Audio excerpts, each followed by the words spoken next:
¿Parece bien? Entonces, muy bien, vamos a empezar. Ya acabamos de analizar la clase pasada la heterocomposición y ya hacíamos la diferencia, hacemos la diferenciación entre cuáles son los métodos los de la autotutela, la autocomposición y la heterocomposición. Entonces, nada más para resumir, no sé si le parezca bien, recordar qué era la autotutela. ¿Se acuerda, Cristal? La autotutela es cuando por nuestros propios medios intentamos acceder a resolución de conflictos de litis. Ajá. Sí. Pero recordemos que esa es una forma egoísta de solucionar las controversias, ¿no? Entonces, la autotutela es, bueno, si yo tengo derecho a que usted me dé el vehículo que yo le compré, pues yo voy de mi propia mano y lo tomo, aunque sea su cochera, por ejemplo, ¿no? Entonces, yo me hago justicia por propia mano, es lo que la autotutela está prohibida por el artículo 17 constitucional. Entonces, ya veíamos que esa es la característica de la autotutela. Veíamos que a diferencia de eso, tenemos la autocomposición, las diferentes formas de autocomposición. ¿En qué consistía eso? ¿Se acuerda, Cristal? Perdón, la autocomposición. Son métodos conciliatorios también para solucionar la Sí. litis, pero ante una autoridad, no ante ellos mismos.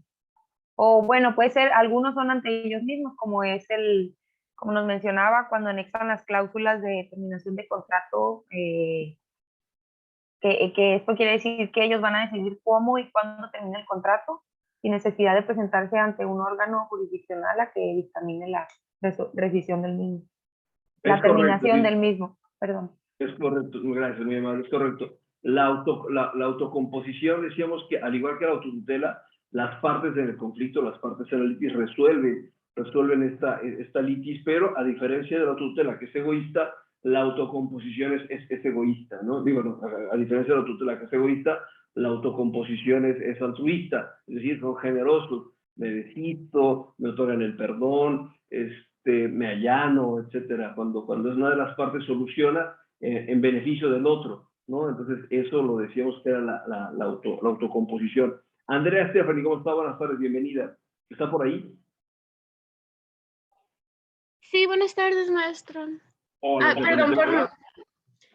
Perdón por no conectarme antes, es que cambié de teléfono y se me borró como los mensajes de WhatsApp y no podía conectar el dispositivo a la laptop.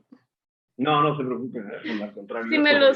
Si me pudiera mandar el archivo en el que estamos, se lo agradecería porque no puedo ver nada. Sí, con todo gusto, sí vamos a recuperarlos, déjenme los ubico y se los mando con todo gusto.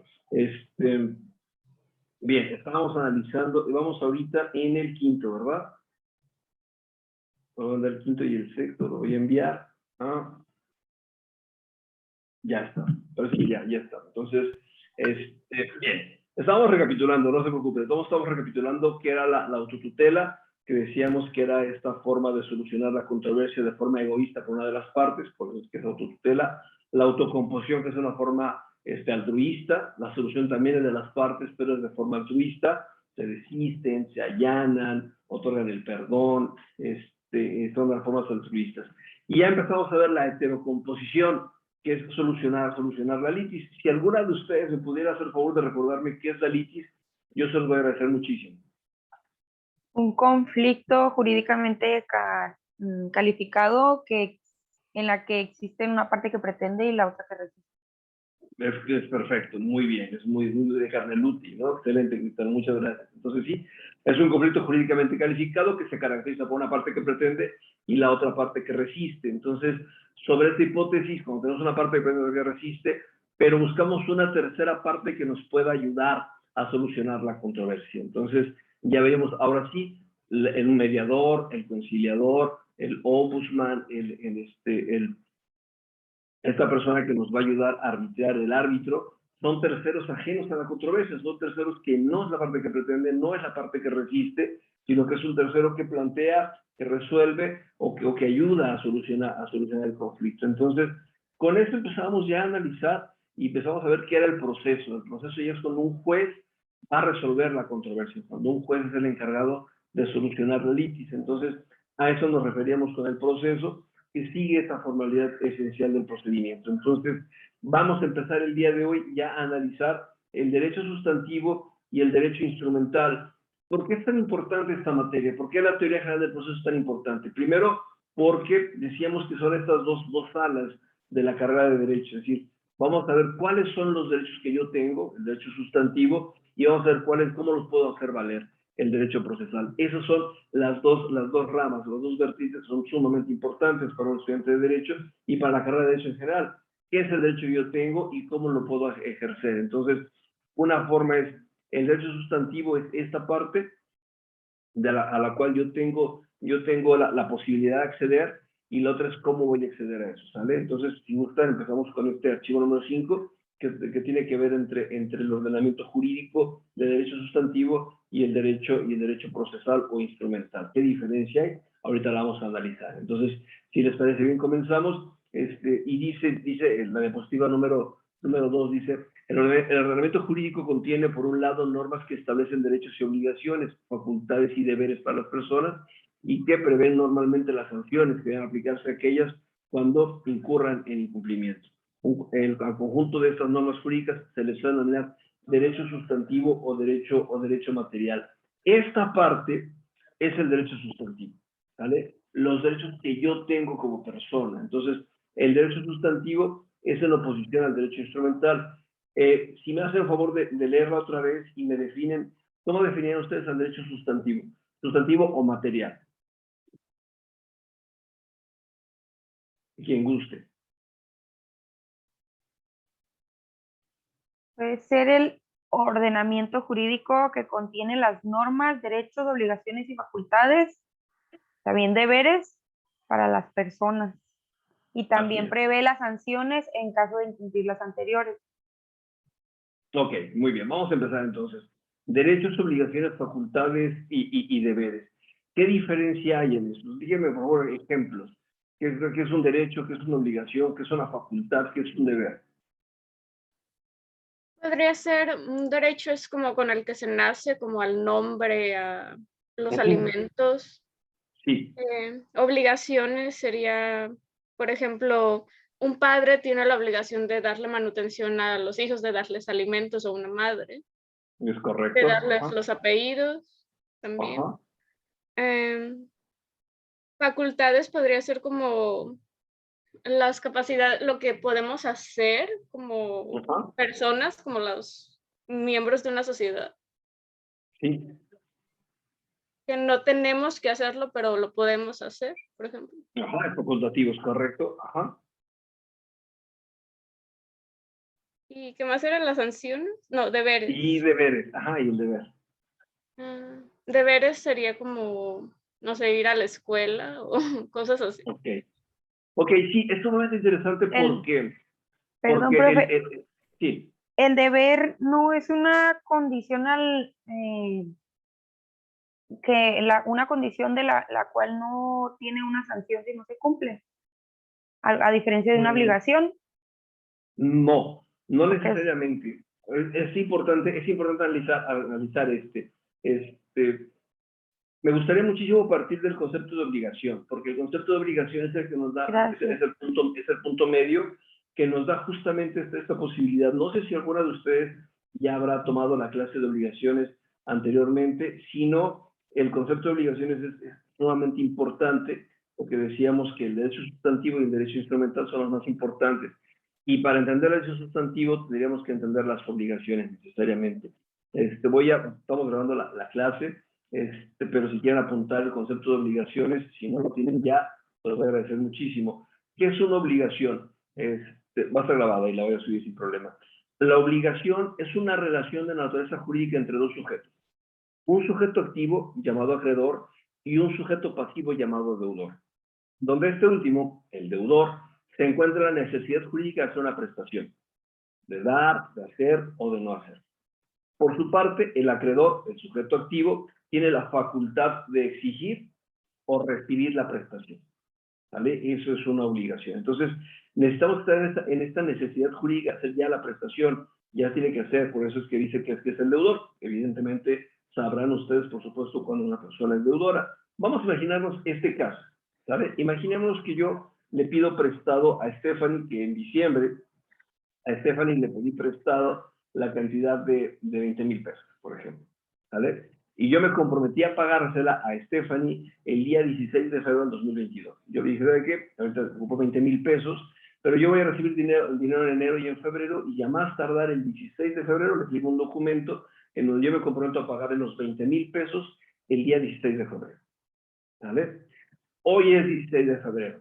Hoy tengo la necesidad jurídica de realizar la prestación de darle a Stephanie 20,000 pesos. ¿Vale? Yo tengo una obligación, porque hay una relación jurídica entre dos sujetos, un sujeto activo llamado acreedor, que es Stephanie, y un sujeto pasivo llamado deudor, que soy yo, donde yo tengo la necesidad jurídica de hacer la prestación, en este caso la prestación de darle 20,000 pesos a Stephanie. Pero Stephanie tiene la facultad de recibir o de exigir la prestación, o ella puede exigir la prestación, ¿sale? Entonces, eso es una obligación. Entonces, Stephanie lo puede recibir o lo puede exigir, ¿no? Cualquiera de las dos facultades tiene Stephanie como acreedora. Eso es una obligación, ¿sale? ¿Sí quedamos claros? Sí, profe. Perfecto, Sí, muy bien. ya sé por qué lo relacioné, porque yo tengo unos conceptos que nos dio anterior, y Ajá, tengo que el deber es una prestación jurídica uno vinculante, por eso que lo es relacionaba de correcto. esa manera. Es exactamente eso. Es decir, si por ejemplo, imaginemos que la semana pasada, que el día 10 de febrero, Stephanie me hubiese llamado y me hubiese dicho, ocupo mis 20,000 pesos, ¿vale? Yo le hubiera dicho, Stephanie, no tengo el dinero y no se lo puedo dar. Y no estoy todavía obligado a darse. ¿Por qué? Porque todavía no es vinculante, es decir, todavía no estamos a 16. Me comprometí con usted que el día 16, porque pues, tenía que esperar la quincena, tenía que esperar los pagos de enero y los 2 pagos de febrero, para que el día 15 yo cobrara el dinero, que pudiera contarle sus 20,000 pesos. Por eso me comprometí para el 16 de febrero. Entonces, si me habla el 10, si me habla el 10, 5 días de la quincena, si no tengo su dinero, por lo tanto, entonces yo no se lo voy a poder pagar. ¿Por qué? Porque no estoy en ejecución. Y yo sí le debo, claramente le debo 20,000 pesos. Tengo un deber para con Stephanie, ¿sale? El deber, el día 10 de febrero era un deber, ¿sale? Para el día 16, ese deber se convierte en obligación, porque el 16 sí, ya estoy yo en la necesidad jurídica de realizar la prestación, ¿vale? Entonces, lo que era un deber el día 10, hoy día 16 ya es una obligación, ¿vale? Entonces, sí, hoy tenía que darlo. Sin embargo, a pesar de que es día 16, a pesar de que tiene el dinero, no se lo di.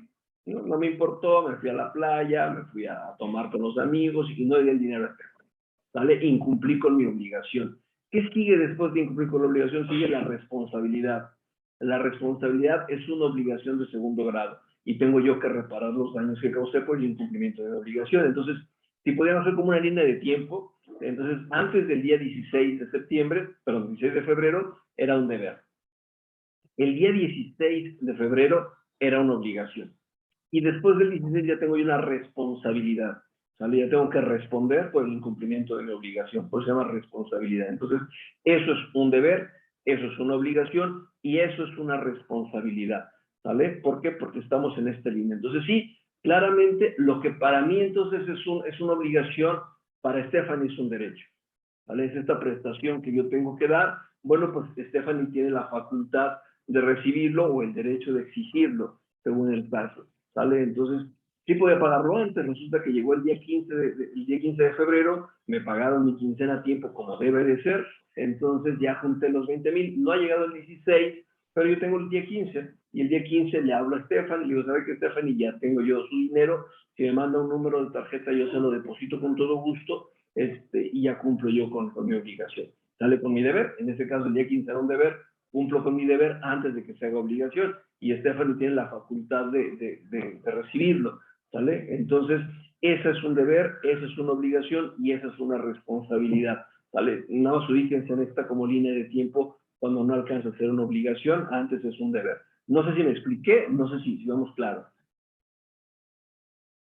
Sí, perfecto, muy bien. Bueno, entonces eso, señoritas, eso es un derecho sustantivo, ¿vale? Eso justamente es el sustantivo. Conjunto de deberes, de obligaciones, de facultades y deberes de una persona Eso se le va a llamar derecho sustantivo o derecho material, lo que se realiza materialmente. Esos 20,000 pesos que yo deposité o que viene Estefan en mi casa a cobrarme, a golpear la puerta, pues págueme, porque ya es día 16, yo lo entiendo como válido, porque yo me comprometí a eso, ¿sale? Entonces, los ordenamientos, es imposible poder que una norma jurídica contemple todos los derechos, ¿vale? Generalmente el derecho ve a la ciencia y ve a la sociedad por el espejo, la sociedad y la ciencia ve al derecho por el espejo de atrás. El derecho siempre está tratando de ver cómo regulamos las conductas que la sociedad está asumiendo. Entonces, por eso es que es muy complicado que una norma jurídica contempla todas las leyes. O todos los derechos. Es más, existen derechos y justamente hoy veníamos haciendo una reflexión en la mañana al principio, donde como antes la esclavitud era un derecho sustantivo. Y la esclavitud, tanto para el dueño del ser humano, era un derecho como era una obligación para los esclavos, estar sometidos personalmente a esclavitud. Entonces, y estaba regulado por la ley, y ahora ya lo vemos como una aberración, como una atrocidad, con un contrasentido jurídico, la esclavitud, pero antes era derecho positivo. Entonces, es evidente que el ordenamiento jurídico no hay forma de que contemple todo, ¿sale? Entonces, es importante establecer cuándo son derechos fundamentales, y de hecho, de derechos fundamentales surge justamente el derecho sustantivo. Si me hace el favor de leer la tercera diapositiva, por favor, si fuera tan amable, Cristal, ¿me apoya? Sí, profe. Pero el ordenamiento jurídico sería insuficiente e ineficaz si se limitara a establecer normas de derecho sustantivo material, dejando sujeta su aplicación exclusivamente a la espontánea voluntad de sus destinatarios. Muchísimas gracias. Entonces, no bastaba con que Andrea Stefani tuviese el derecho de recibir hoy, 16 de febrero, los 20,000 pesos. ¿Vale? Reiteramos, ¿se acuerdan que me fui a la playa? Me fui con mis amigos, tenía yo 20,000 pesos, me llevé las cervezas que me gusta a la playa y me gasté los 20,000 pesos. ¿Vale? Entonces, evidentemente, no puede Stefani no puede estar como a la buena intención de si yo quiero o no quiero, si me quiero a la playa o no quiero a la playa, ¿vale? No puede estar a esa expensa. Ocupamos, aparte del derecho sustantivo, aparte de los deberes, aparte de las obligaciones y de las responsabilidades, ocupamos, por supuesto, una norma jurídica que nos ayude a que se concrete, ¿no? Ya Stephanie nos daba ejemplos, el derecho a recibir alimentos, por ejemplo, no podemos, y ese es de los que menos, no podemos esperar a que esta persona nos dé, ¿vale? No sé si coinciden conmigo, no sé si les ha tocado ver ejemplos, pero yo creo que no hay nada más desesperante que llegue el día y que una persona, un padre de familia, no tenga para dar alimento a sus hijos, no tenga la comida. Entonces, porque no han cumplido con su deber, no cumplieron con su obligación o no han cumplido con su responsabilidad, ¿vale? Entonces, sí, sería insuficiente que las normas jurídicas contemplen solamente derechos y obligaciones y no buscamos la forma de hacerlo eficiente, ¿vale?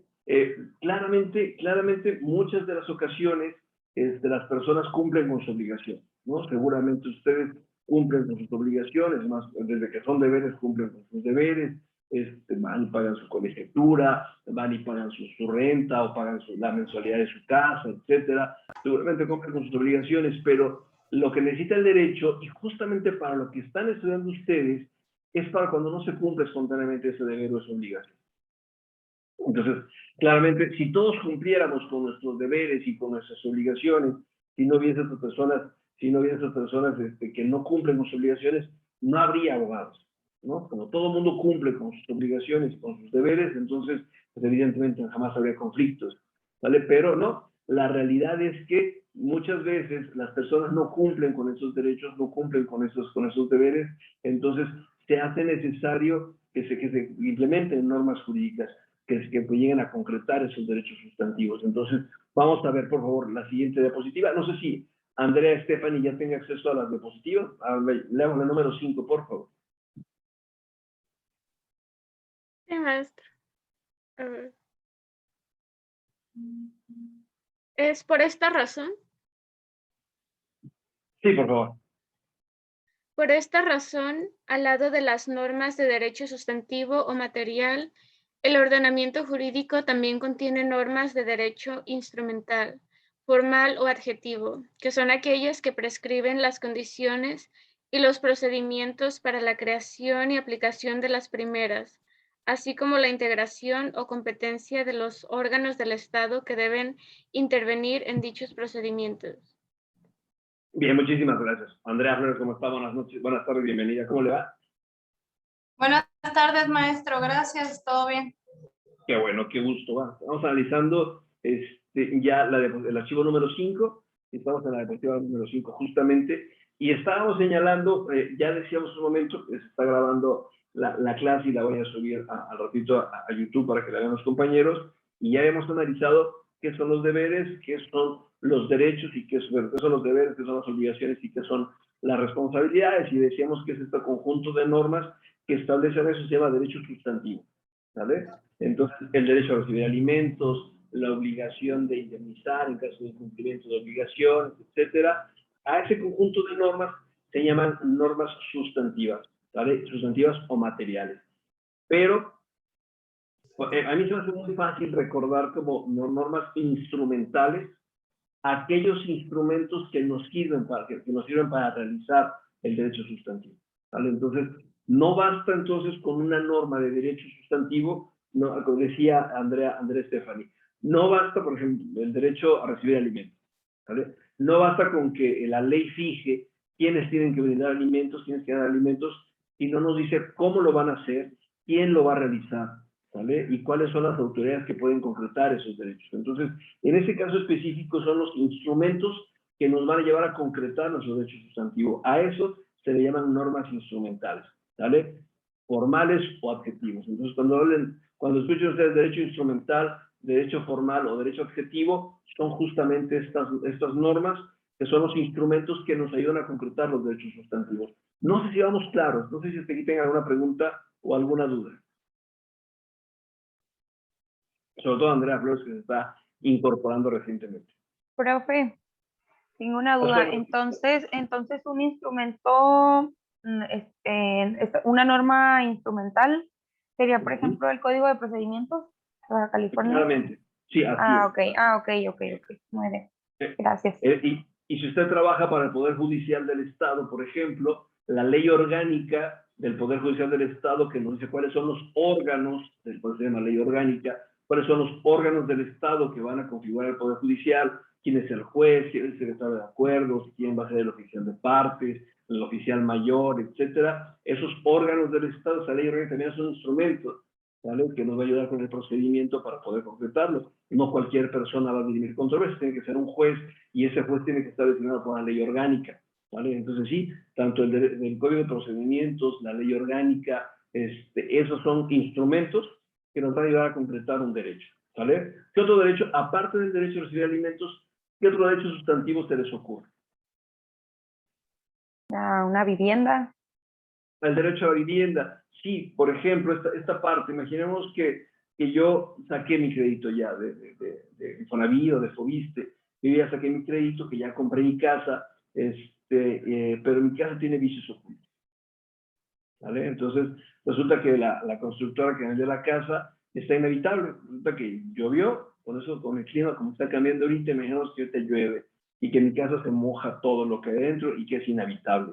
Entonces, sí, yo tengo, no solamente basta con que tenga el derecho a la vivienda y que haya concretado mi derecho a la vivienda mediante un contrato de compra-venta y un contrato de mutuo, un préstamo para comprar la vivienda, sino que ocupo que se concrete.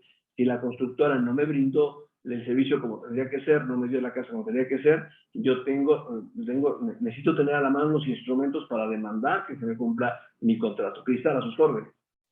Además de que es necesario que sea una vivienda, también tiene que ser un lugar que sea apto para el desarrollo íntegro de las personas que viven ahí. Sí, se llama vivienda digna. Andrea Stefani, a sus órdenes. Bueno, iba a comentar lo que comentó Cristal y como duda porque hay tantas personas que viven en viviendas que no son dignas o que tienen lo necesario para los niños que se desarrollen de una manera sana y así. Porque he visto muchas casas así, como por aquí en San José he visto varias, en Guadalajara no es como tan común, pero aquí sí he visto. Ok, muy bien. Bueno, pues esa pregunta no la podría contestar yo del por qué no se realizan los derechos, pero sí la vamos a intentar contestar. No sé si Andrea Flores quiera comentar algo más, quiera contestar la pregunta o quiere agregar o para contestarla toda de corrido. Andrea Flores, a sus órdenes. Gracias, maestro. Yo nada más quiero comentar que yo no tengo derecho a la vivienda porque el ayuntamiento está súper endeudadísimo. El ayuntamiento está súper endeudadísimo y nosotros no podemos ejercer nuestros créditos de vivienda por la misma razón como empleado del ayuntamiento. Fíjese, con 10 años de servicio de base y no puedo ejercer mi crédito de vivienda por la deuda que tiene el ayuntamiento con el Infonavit, con Fobiste. Y por el lado del negocio tampoco, porque estoy registrada en el Seguro Social como patrón y los patrones no tenemos ese derecho tampoco. O sea, lo tienen las muchachas que trabajan conmigo, pero yo no. O sea que con todos los años que tengo trabajando, yo es hora que no puedo ejercer un crédito de vivienda.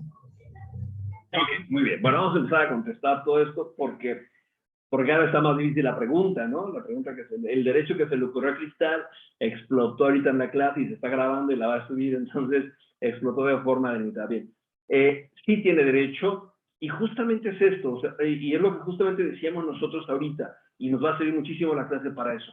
No basta, no es suficiente con que el artículo 4 constitucional nos diga que todos tenemos derecho a una vivienda y una vivienda digna, como ya nos decían las compañeras, sino que aparte con los instrumentos necesarios para esto. Entonces, ¿cómo podemos obligar a esta autoridad?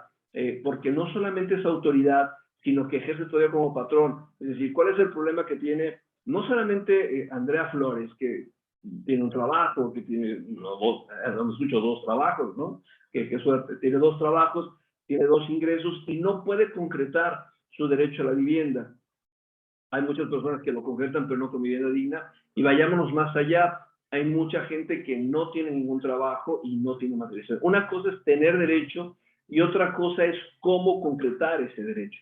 Vayámonos con lo más, quizá con lo más precario, ¿sale? O sea, seguramente, no lo duden, las personas que están escuchando ahorita o los que vayan a ver después, los compañeros que vayan a ver la clase después, conocerán personas que el día de hoy no tengan dónde vivir, ¿no? Personas que el día de hoy estén viviendo en la calle, los que hemos visto, cómo duermen en la calle, cómo se tiran en una banqueta con una cobija o cartones y se duermen, no tienen derecho, no tienen vivienda. Tienen derecho a la vivienda, pero no tienen vivienda, ¿vale? No tienen vivienda la básica, ¿no? Seguramente los que no tienen vivienda propia, pues tienen una vivienda de renta, ¿no? O de comodato, se las están prestando, no sé, tienen un techo en donde dormir el día de hoy, seguramente lo tienen, pero hay personas que no tienen ni eso. Y el artículo 4 constitucional, de forma muy acertada, lo establece como un derecho humano, que todas las personas tienen derecho a una vivienda digna.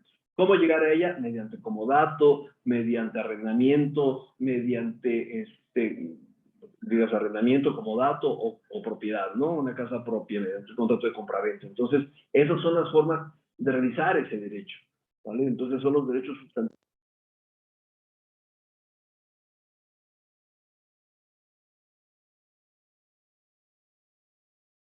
Es complicado poder... Perdón. Se ha cortado el audio, perdón. ¿Ya? ¿Regresamos? Sí. Excelente, muy bien. Entonces, sí, estas personas que no tienen dónde vivir, tienen ese derecho, pero no lo han podido materializar. Primero, porque el artículo 4 constitucional no tiene normas instrumentales todavía. No tiene una ley orgánica o no tiene una ley reglamentaria del artículo 4 constitucional en relación a la vivienda. Es decir, ¿qué hacer con estas personas? ¿Quién tiene que ser obligado a darles viviendas a personas que están en la calle? No está reglamentado, ¿vale? Si ustedes, o que nos están escuchando, trabajan para algún diputado, para algún senador, es urgente una ley reglamentaria del artículo 4 constitucional que nos haga materializar esto. Entonces, ya lo tenemos como derecho sustantivo. Y ese es un claro ejemplo de la diferenciación entre derecho sustantivo y derecho instrumental. Una cosa es el derecho que todos tienen derecho a la vivienda. Está padrísimo, se escucha padrísimo, pero no lo concretamos. Es así como el derecho sustantivo quedó inútil, quedó estéril o quedó vano porque no tenemos cómo materializarlo. Andrea, Stephanie, perdónenme, a sus órdenes. Solo un comentario, creo que también en Estados Unidos, en Silicon Valley, hay muchos homeless o personas sin hogar, Sí. y pues están literalmente afuera de los edificios más caros de Estados Unidos o de los más caros. Y pues también tienen este problema, siendo que es un país de primer mundo que siento que Sí. debería de estar mejor en ese aspecto que nosotros. Sí, no, y según tengo entendido, no lo sé, no he ido a Silicon Valley, pero tampoco he ido yo a Cuba, en donde dicen que no hay un solo niño que vive en la calle, que todos tienen casa, ¿no? Pues que sea una isla y es un lugar muy pobre, me dicen que no hay un solo niño indigente, no hay un solo niño en la calle. Entonces, sí, tenemos esos dos extremos de cómo materializarlos. Entonces, sí, ese problema es que este derecho humano no hemos podido materializarlo. No hemos podido concretarlo. Yo estoy ferviente admirador de derechos humanos, pero sobre todo de la forma de materializar esos derechos humanos. ¿Cómo lo podemos concretar? En este caso de los indigentes, ¿cómo podemos hacerlo? Urge una ley reglamentaria del artículo 4 constitucional en relación a la vivienda. ¿Cómo materializarlo? ¿Quién es el instituto encargado de materializarlo para ellos y para las personas que no tienen acceso a un crédito? ¿Vale? Imaginemos que estas personas no trabajan. Por ejemplo, ya llegamos al caso de Andrea Flores. Andrea Flores tiene estas dos posibilidades. Imaginémonos que este derecho humano para el patrón es inhumano. ¿Vale? Imaginemos que esta ley reglamentaria y que esta ley reglamentaria, ley orgánica, en este caso sería del Infonavit, porque el Infonavit regula los derechos que tienen los patrones y los trabajadores a la vivienda, que le niegue este acceso. Esta ley que le prohíbe o que no le permite acceder al patrón a un crédito de Infonavit, creo yo que es una ley violatoria del artículo 4 constitucional, ¿no? Entonces, ¿sabes qué? ¿Cómo es posible que mis trabajadoras que están trabajando conmigo, pues ustedes están en su negocio, trabajan igual que yo, y yo no tenga ese derecho? Entonces, podría haber la posibilidad de exigirle al Infonavit un crédito por su trabajo. Entonces, en caso de que se lo nieguen y que se sustenten en que la ley no prohíbe, no permite eso, en ese caso podemos demandar la inconstitucionalidad de esa norma jurídica. Sí, no, sí, de verdad. Entonces, es que es imposible, es injusto, a mí se me hace notoriamente injusto como Andrea Flores lo está manejando ahorita y como se enojó, dice que no tengo derecho, como las personas que me apoyan en el negocio sí tengan derecho y yo no tengo ese derecho, pese a que cotizo, pese a que pago mis cuotas, etcétera, no tengo ese derecho. Entonces, paga cuotas al Infonavit como patrona, pero no le permite acceder a eso. Entonces, claramente esa ley y esa norma jurídica es discriminatoria, la está discriminando a ella, y hay que ver si es válida o no es válida esa norma jurídica. Entonces, no sé si va a hacer su tesina Andrea Flores, pero estaría interesantísimo que hiciera su tesina sobre si es discriminatoria o no esa ley, y si es violatoria del artículo 4 constitucional que nos da derecho a la vivienda digna. Respecto del municipio, ¿qué hacer con el municipio? Okay. ¿Cómo se integra esto del FOBISTE? Entonces, en el FOBISTE, bueno, pues las cuotas del FOBISTE se integran como cuotas del gobierno, cuotas del trabajador y cuotas del patrón. Entonces, en este caso tengo entendido, según lo que me dice Andrea Flores, el patrón, que en este caso es parte del gobierno, no ha aportado las cuotas al FOBISTE, por lo tanto las cuotas de Andrea están incompletas y Andrea no tiene acceso a eso. Yo creo que tendría necesidad de demandarle al municipio que pague sus cuotas, o porque yo creo que también es posible irse al amparo por el incumplimiento de las obligaciones obrero-patronales, y específicamente como es una parte del gobierno. Entonces, para que mediante amparo los obliguen a ellos a que le paguen las cuotas, por lo menos las de Andrea, a lo mejor no alcanza a pagar la cuota de todo, pero pagar las cuotas de Andrea para que tenga derecho a esa vivienda. Entonces, esos dos ejemplos son claramente ejemplos de derechos materiales, ¿sabes? De derecho para materiales, derecho instrumental. Son instrumentos, los amparos, la demanda de inconstitucionalidad de la norma jurídica que discrimina a los patrones, como el caso de Andrea, son ejemplos de normas instrumentales. Son instrumentos que nos van a llevar a concretar justamente nuestro derecho sustantivo o nuestro derecho material. No sé si vamos claros, no sé si vamos explicando. ¿Sí? ¿Seguras? Ok, muy bien. Bueno, se nos va a acabar el tiempo. Hacemos una pequeñísima pausa y les mando en 5 minutos regresamos. ¿Les parece? Muchas gracias, profe. A ustedes gracias, ya volvemos.